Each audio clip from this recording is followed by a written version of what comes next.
Alrighty, today we will be discussing House Resolution 8393, which is making Puerto Rico a state in the United States. And the purpose of the bill is to enable the people of Puerto Rico to choose a permanent non-territorial, full self-governing political status and to provide a transition to and the implementation of that permanent non-territorial, full self-governance political status for other purposes.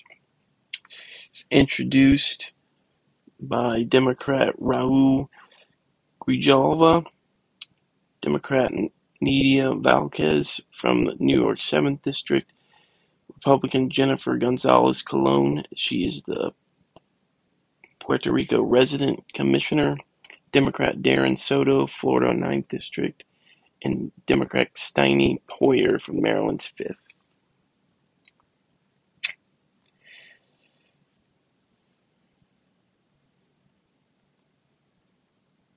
Short title of the act is the Puerto Rico Status Act. And here we'll have a lot of like their findings and then like definitions. So this is like anything in the bill. They have a question on a term. Come back, you refer back to the definitions of the bill. It's like we have a big one here, which is the plebiscite, and it's to resolve Puerto Rico's political status shall be held on November 5th, 2023. And they'll have three options on the ballot on November 5th, 2023, and that would be independence from the United States, sovereignty and free association with the United States, and statehood. And no matter what, a majority vote is required. If no majority is, so if there's not 50% for either of them, the top two will go to a runoff, and then that's how they will decide it. A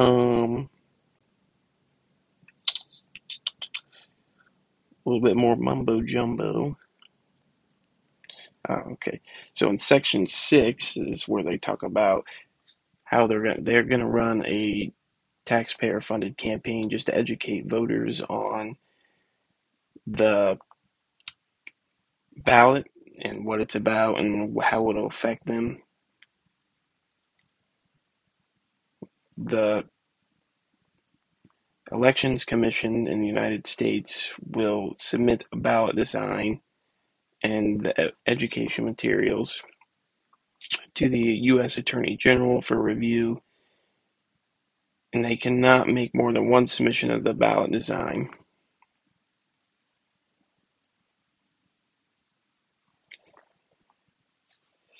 All right, and the funds will be appropriated from the United States to allow them to have this act.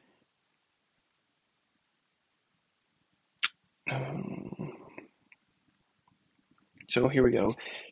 If they transition and implementation of independence, so this is if they become an independent country, this is what they decide to do.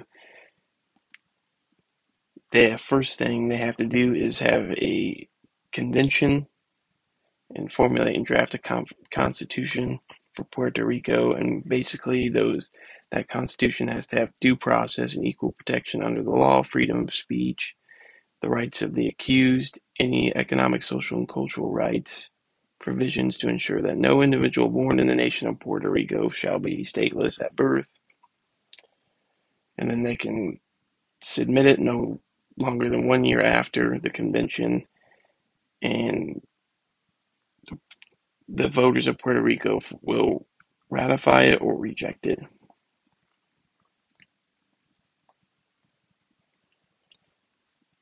And then no later than 10 days after the election will the Election Commission certify the results of the election.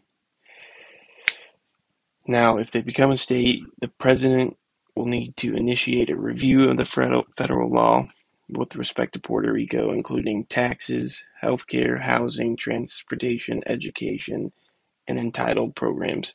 And then he submits his recommendations to Congress, and Congress decides to do a review, and they will change the laws in the federal law books to determine what is appropriate and what is not. And then there will be a joint transmission commission, and they will be responsible for expediting all transfers of federal functions to the government of Puerto Rico. And then basically in this section, section 107, they talk about the United States recognizing Puerto Rico as a sovereign state, and that we have to withdraw all of our rights, all of our jurisdiction, sovereignty. You know, the United States recognizes Puerto Rico by law, its own country.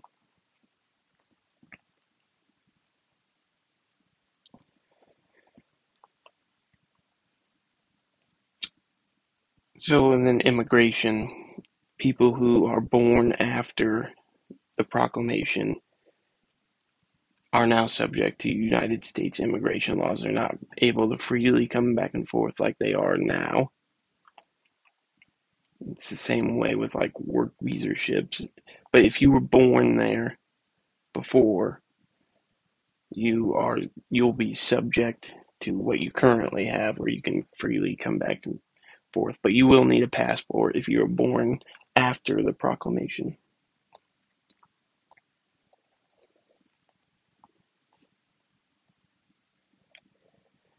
Um,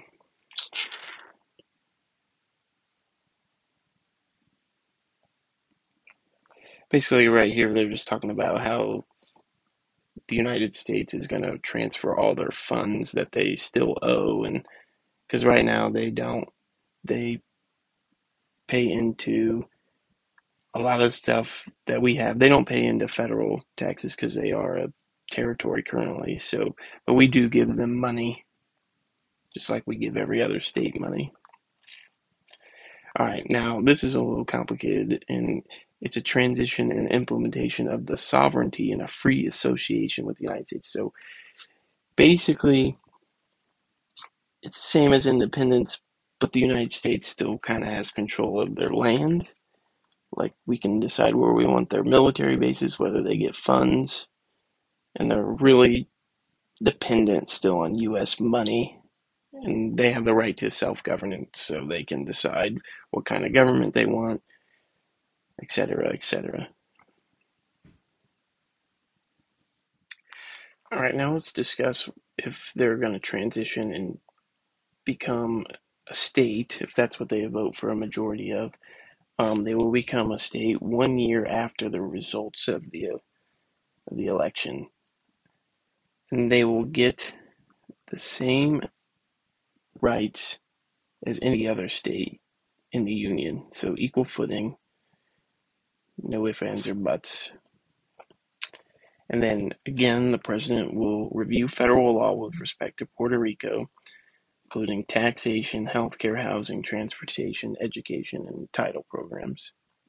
Their territory will stay the same. They will continue to keep all of their land.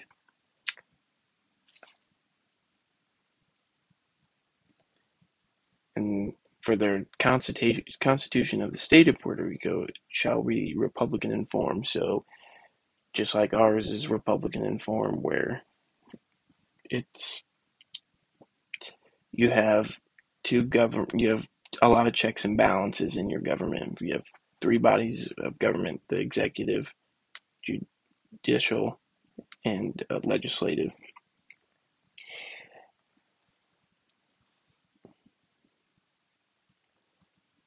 And then 1 month after the proclamation of them becoming a state, the governor of Puerto Rico, because they do have a governor now currently as a territory, they will announce the dates and other requirements for primary and general elections for representation in the Senate and House of Representatives. And so they will get two senators and representatives that I will explain in a second. So no person may be a candidate for both offices of the Senate, so you have to run in for each one individually, but only one. So just like any other state, there's a census-based reapportionment cycle, and the state of Puerto Rico shall be entitled to the same number of representatives of the state whose most recent census population was close to but less than that of Puerto Rico. So I believe that it'll be Utah who is the closest.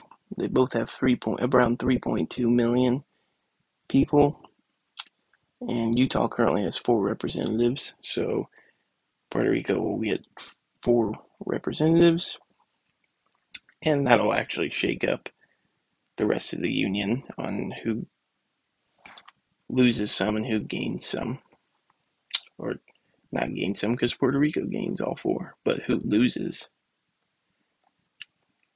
Um, the state title to the property,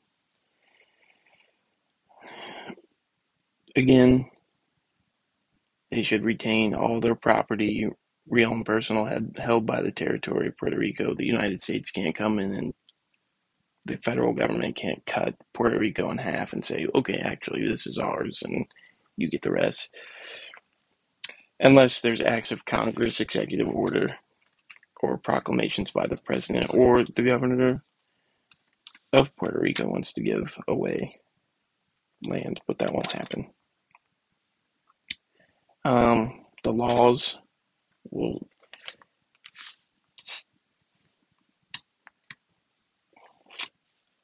laws will basically stay the same unless they are in conflict with the United States Constitution or the new Constitution of the state of Puerto Rico. So there's not going to be very much change, and it'll be slow unless there's changes to their Constitution. And yeah, this is basically just talking about like the judicial portion of the new state, and it'll basically be the same way every other state works, where there's state courts that will be established by the Constitution, and all cases that are pending and stuff will continue on and on. So, all right, let's talk next about a couple questions. So, who could benefit from them becoming a state or whatever? The citizens of Puerto Rico. Obviously, they'll join one of the most dominant countries to ever exist on this earth. And I think that other territories in the U.S. might benefit because you might see a domino effect of like Guam trying to become a state or gaining independence. And so the next question would be, who could be influencing Democrats interested in decolonizing the U.S. are obviously interested. It looks good on their voters. Puerto Rico businesses wanting to influence taxes. They might want to be able to bend the law a little bit more once they become their own independent country where they can do whatever they like, basically. And believe it or not, this will be the 6th time that Puerto Rico has had this vote. This will be actually so in 1967, 1993, 1998, 2012, 2017, 2020. They've done it very recently and done it a lot recently. The first time in 67, only 39% voted for statehood. And every time them to become an independent country is nowhere near. It's like less than 5% of the vote. 93, 46 for statehood. 98 was 46.5% for statehood. Now, 2012, 2017, 2020, they all voted a majority for statehood. So you would think they would already be a state. No. Because Congress hasn't passed laws they can just ignore when they want to become a state. That's why they are doing a plebiscite. So the U.S. will have to recognize that Puerto Rico has become a state, independent, or a sovereignty. Um, so what's next after the House? It has to go to the Senate, and it needs 60 votes. It's unlikely, but it is possible. And then if it does pass there, it gets a presidential signature. So I'll leave a link in the description below to this bill, and then who your representatives, or a link to find your representative and their contact information if you want to oppose the bill or voice your opinion to oppose the bill.